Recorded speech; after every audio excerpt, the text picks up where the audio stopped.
Viktima tashmë po i sjellin një nga një. Brenda këtyre automjeteve janë trupat e vdekur të palestinezëve që po i sjellin nga Izraeli në Gaza. Krejt kjo po realizohet pas ujdisë që u arrit për armëpushim ndërmjet këtyre dy vendeve. Megjithatë nuk dihet nëse të vdekurit kanë humbur jetën gjatë mbajtjes në paraburgim nga izraelitët apo se si ka ardhur deri tek vdekja e tyre. Tashmë autoritetet ngritin dyshimin mbi formën se si ata ndërruan jetë, gjë për të cilën premtojnë edhe hetime.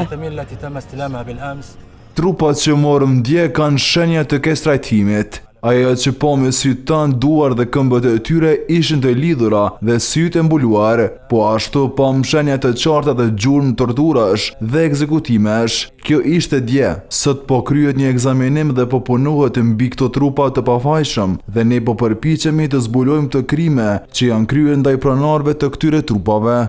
Zyrtarët në spitalin Nasser konfirmuan bërritjen e 3 kamioneve me viktima. Tani janë transferuar trupat e 90 palestinezëve.